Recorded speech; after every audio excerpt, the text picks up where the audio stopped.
2, 1. Good evening. Welcome to Noble TV.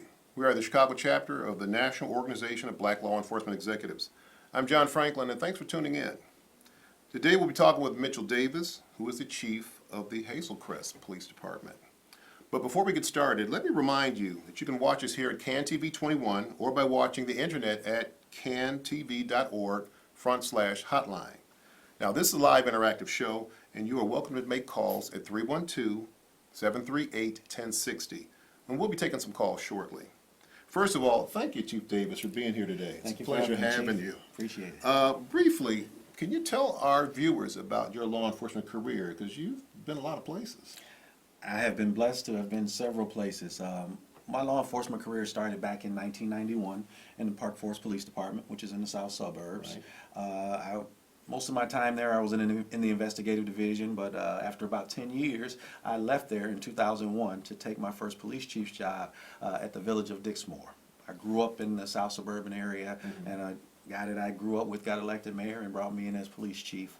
Probably a good choice. I believe it was. I believe it was. It was a great experience. Afterwards, I ended up being police chief in the village of Robbins, and I spent a few years in the village of Robbins, and most recently, as you just said, I'm the police chief in the village of Hazel Crest, and I've been there almost a year. Well, are you the first African American chief full-time in the village of Hazel Crest? There have been a couple chiefs that were there on an interim basis prior to myself, but I am the first one. Yes, Oh, sir. excellent. Okay. Now, what are the biggest issues facing you right now in the village of Hazel Crest? You've got, about 17,000 residents, right? Yes. So what are the biggest issues you're seeing right now? You've been there for about a year. What are you seeing as the biggest issues challenging you right now in your agency? You know what? We have some tremendous officers who've done a tremendous job with our community, and just trying to nurture that relationship that they've developed with the community even more, and just letting the community know in Hazel Crest that the police department is there to serve them, and we're there to do everything that we possibly can to address their needs and their wants. Well, that is fantastic. Now, you have, 17,000 residents, you said? Yes. And about how many square miles out there? About 3 square miles out there, yes. And how large is your agency? We have 30 sworn officers in our agency. We also have a full-time community service officer. We have 2 part-time officers, and there's the chief and 2 deputy chiefs. Oh, excellent. Yes. Now, I know you're very close to an officer, Tim Jones of the Park Forest Police Department.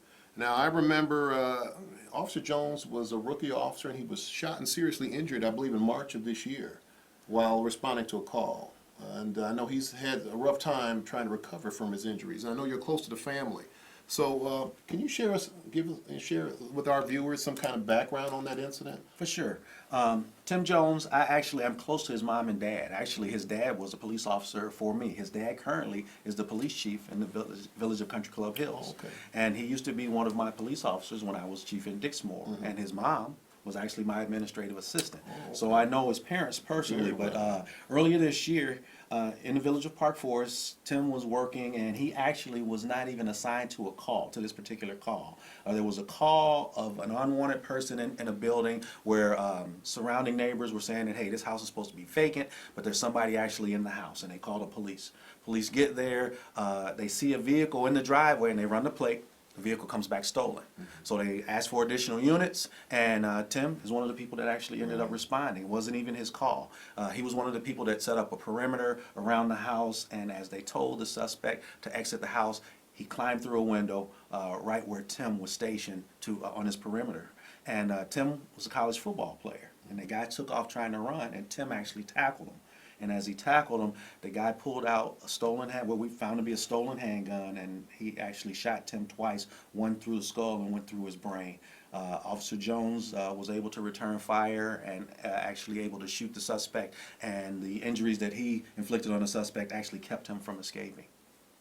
But it's very sad to hear about how his struggle to recover from such debilitating injuries. How's he doing today? He's progressing. You know, he's got a long way to go, but, you know, the doctor said that he probably wouldn't even survive the initial incident. So, you know, it's just the grace of God that he's been able to proceed the way that he has. He was in the hospital. He's been in rehabilitation. He's still in rehabilitation right now, but, you know, he's doing great things. He's doing normal things. Excellent. Now, I understand you're working on some kind of a Christmas gift for Tim. Tell us about that. Well, you know what? It's interesting. His mom and I are friends on Facebook, and they are by his side all the time. And on Sunday, she was putting up a post just saying, "Hey, I'm waiting on my church's streaming broadcast to come on." And while I'm sitting here, she says, "Tim gave me said that he told me what his Christmas list is," and she puts his Christmas list. And so I sent her a message and I say, "Hey." He actually said this. She said, yeah. She says, I'm just trying to show people how normal he is now. He's doing normal things now. And I said, well, you know what? You don't need to worry about that Christmas list. There's enough people out here who love him and who are behind him that we're going to coordinate things and make sure that we fulfill that Christmas list. So you got a bunch of other law enforcement people are going to play Santa this year for Tim. Noble is going to end up playing a part. South Suburban Police Chiefs Association is, and we're going to put it out there for whoever would like to help this young man. That is fantastic. Yes. That is great. Well, good for you. That's great. Now, how long have you been involved with Noble? Because I know you have a long history with Noble also. I actually, when I became police chief back in 2001, I joined Noble, the Chicago Metropolitan Chapter at that time, and actually I became the chapter president back then. And in 2003, I became the chapter president. I also helped on a national level. Prior to being a police chief, I actually was a computer programmer. And back then, the National Noble was involved with an initiative called LEATS, where Law Enforcement Information Technology Standards Board.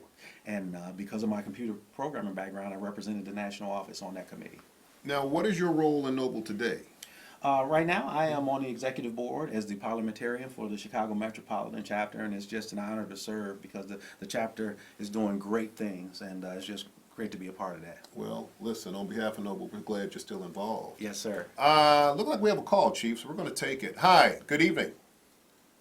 Hi, I just want to say thank you to Chief Davis for agreeing to be on Noble TV.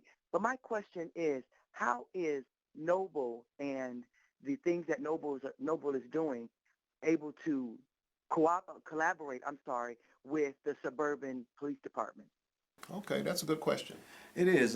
You know what? As the chapter is called the Chicago Metropolitan Right. Chapter, so it's not just It's for not just Chicago, So we have a lot of chiefs from suburbs all around the Chicagoland area. But because the people in our chapter are so active, we're able to partner with Noble, once again, the South Suburban Chiefs Association, with our departments directly, and we've been able to do some tremendous things by utilizing the resources of Noble and through those organizations that are in the suburbs, and it's been great. And it's going to continue to get better. And thank you, caller, for that comment. Now, you've been involved in many initiatives that Noble supports, such as the law in your community. And I know that's a big deal out in the south suburbs right now. Yes, it So is. tell us about that. Tell our viewers about that. The law in your community actually, it's been an initiative that Noble's had for a long time. It used to be called the Law on You.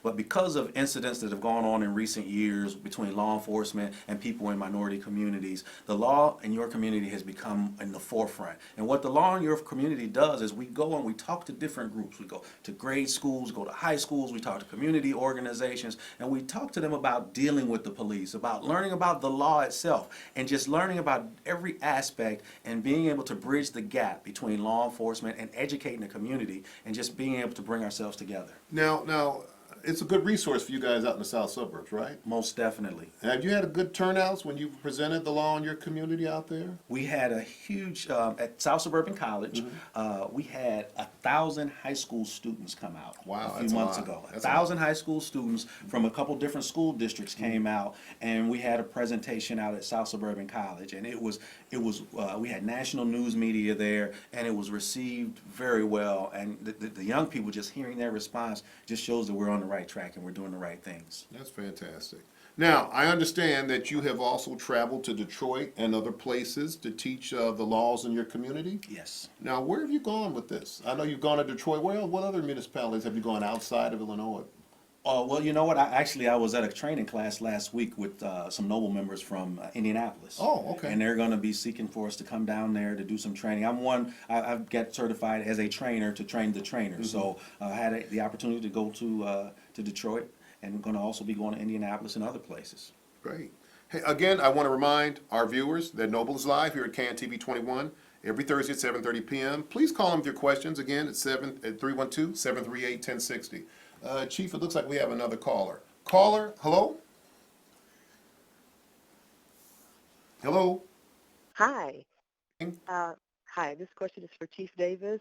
Just wondering, what is Noble's involvement in addressing the community's concerns, specifically the African American community, around the many police shootings that have happened in recent weeks? Good question. Great question.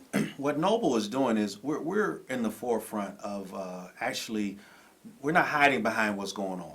We're moving forward, and when the community needs for people to come out, they call our chapter, they call our chapter president, and we send representatives out, and we go and we answer the questions that the community wants to have answered. We educate the community, and we understand that there's flaws in the system and that there are things that need to change in law enforcement. And then it's our responsibility, being African American law enforcement executives, to hold our profession accountable for Most the things that definitely. need to be changed. Most definitely. Thank you, caller. Great question. Looks like we have another one, Chief. Hello? Good evening. Hi, I have a quick question. I know that you guys do a lot in the community, but I wanted to know, is there any way that community members can get involved with Noble and do like community service or things of that nature? Oh, most definitely. Go ahead, answer that. Yes, that's a great question. Well, Noble is not just for law enforcement. If you want to be involved in what we're doing as far in Noble, you do not have to be a police officer. You can come on out and we can make sure that we get you involved in what we're doing. So you do not have to be a police officer. The things that we're doing, if you have things that you would like to partner with us on in the community, we'll be able to do those things. We have a driving simulator program that we have a grant for, and we have several different initiatives that we can work with the community on. Thank you for your call, caller. Now, Chief, you have also written several articles, correct? Which Yes, have been sir. published. Tell us about these articles you've written. I wrote a couple articles, and the first one was published. The Illinois Training and Standards Board has a division called the Executive Institute, and the Executive Institute a couple times a year publishes a scholarly publication called the Executive Forum.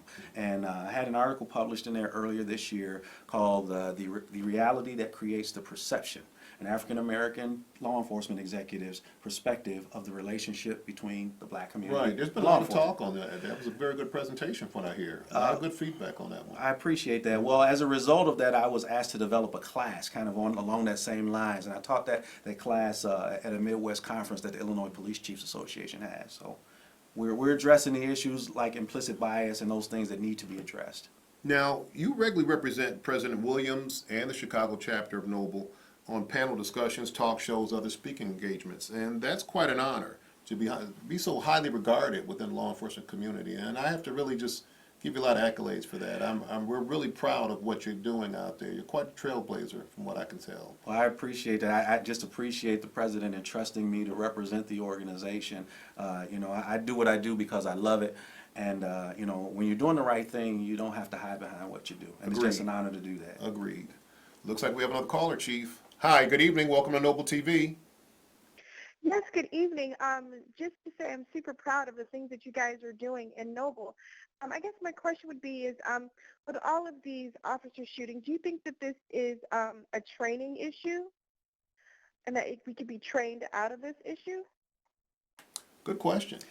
I think the things that are going on, in my personal opinion, I believe that some things that are going on are due to various factors. Training is some of it, but some of it has to do with competency levels and just what officer, and I guess ultimately it comes down to training, but if you're training people properly, they're going to have the fundamentals to fall back on when things go bad.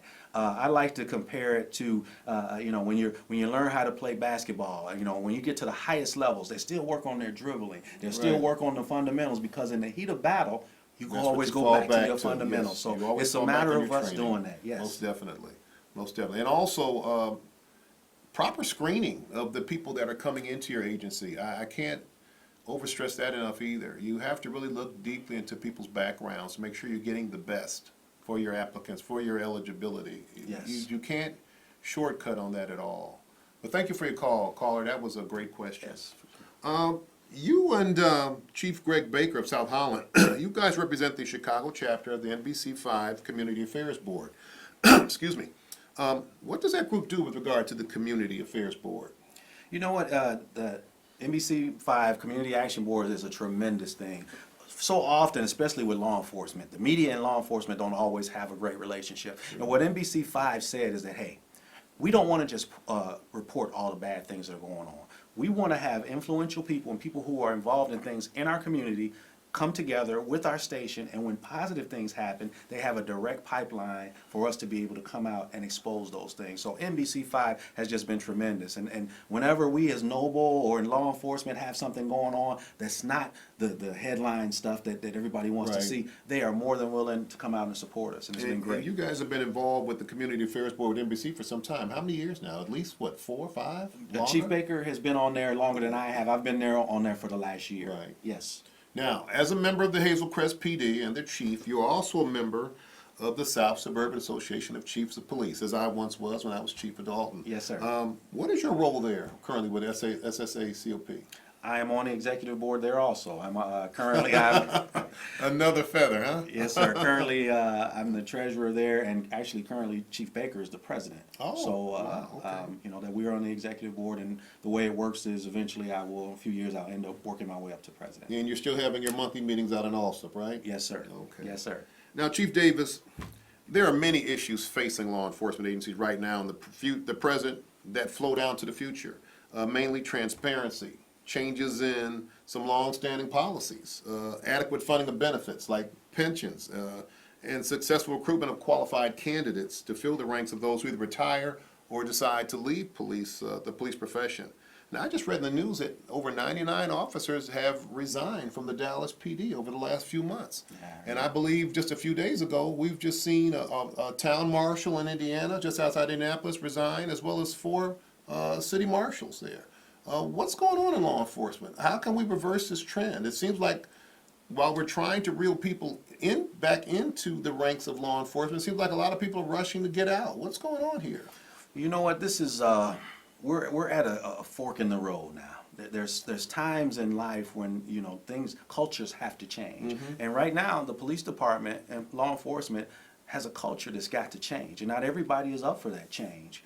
You know, I kind of look back on the thing that changed the civil rights movement in the 60s was when things were on television. When Correct. people saw how they were the people who were protesting were getting beat and things, that brought the hearts of everybody in the country together to back them up.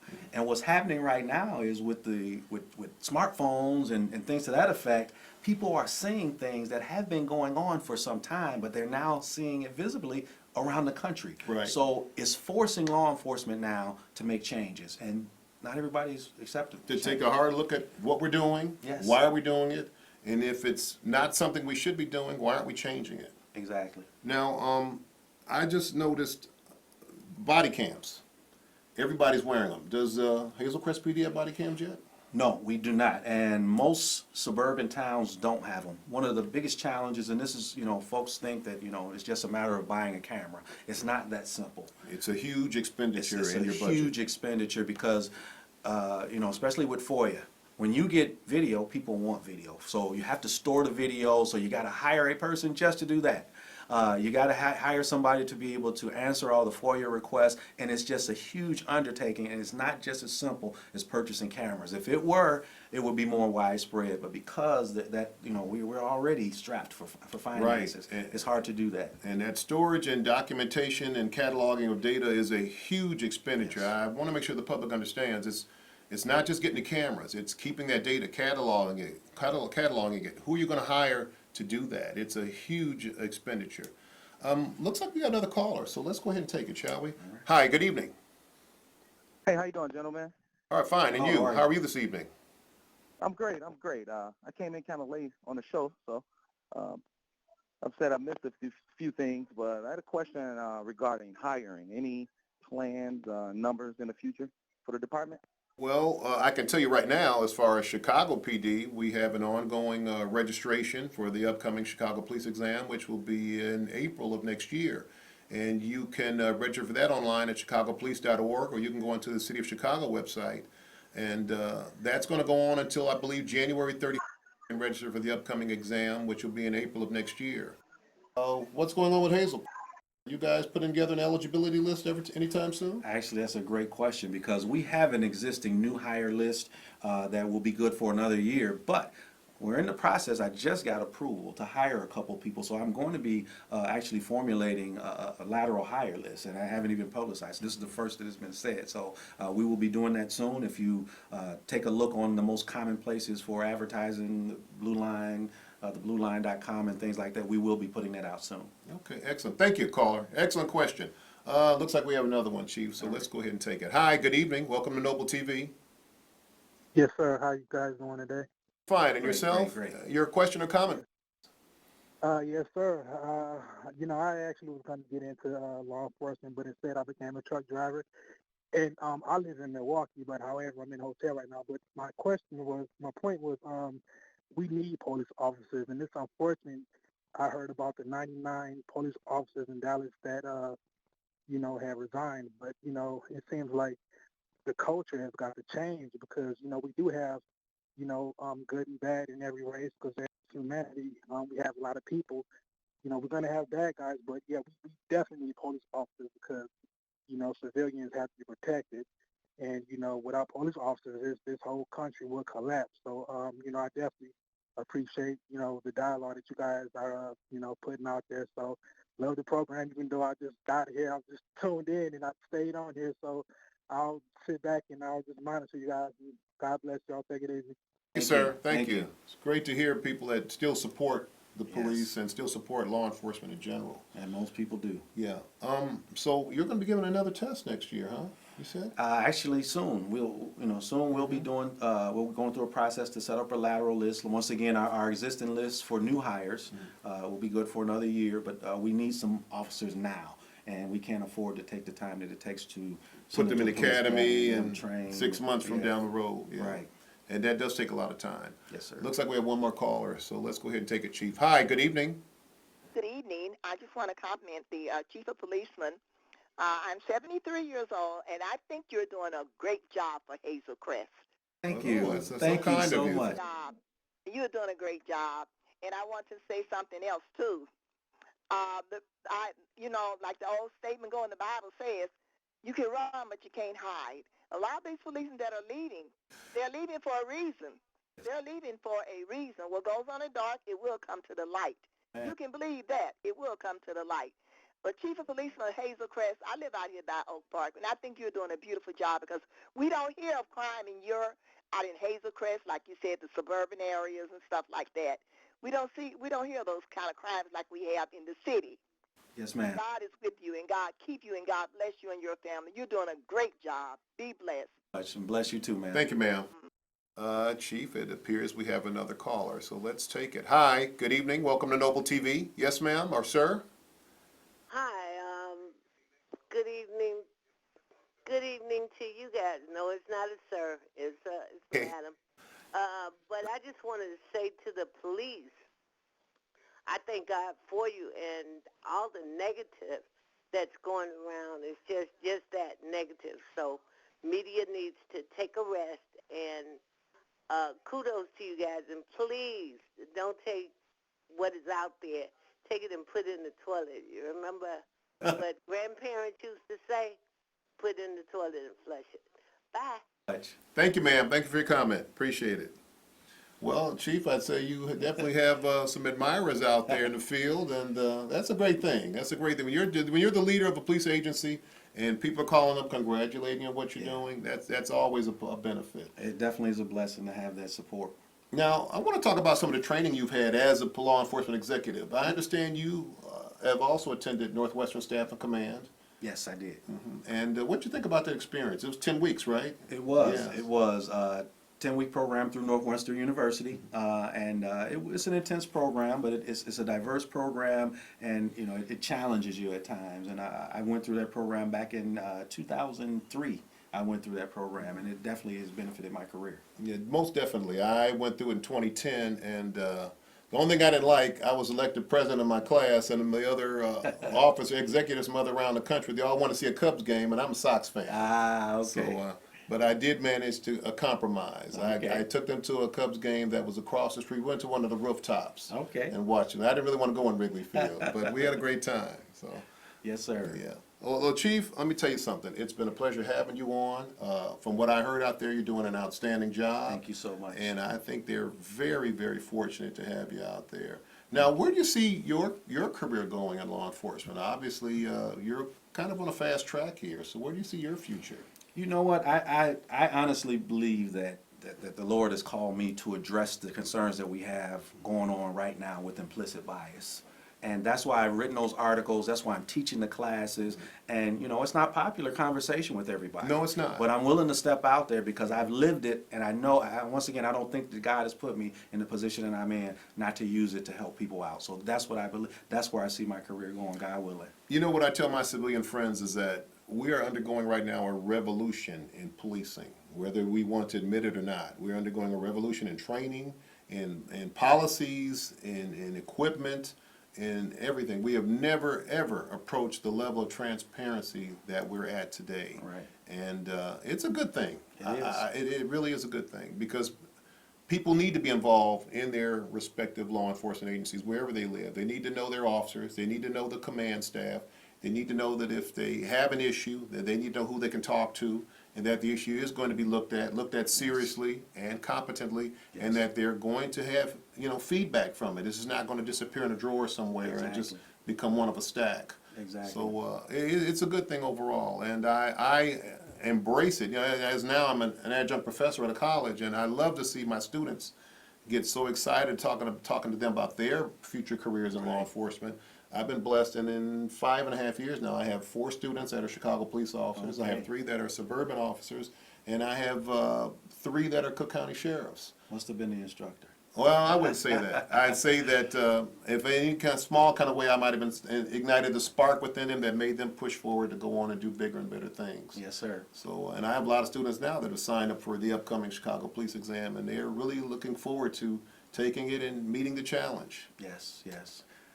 So, And that's a great thing for us to be able to reach back and to help out those folks. most definitely, that's what I get the most thrill out of is really pulling other people forward into the profession. Yes, sir. Well, viewers, looks like our time has run out for today. Thank you, Chief Davis, for being here. It's Thank you, been a Chief. I pleasure having you appreciate it. here. Once again, I want to remind you, Noble is the conscience of law enforcement while being committed to justice and action. Thank you to our viewers and callers for joining us. The best way to stay in contact with Noble is by going to our website, noblechicago.org, or like us on Facebook, or at Noble Chicago Metro Chapter. For Noble, this is John Franklin. Thank you for watching. Good night.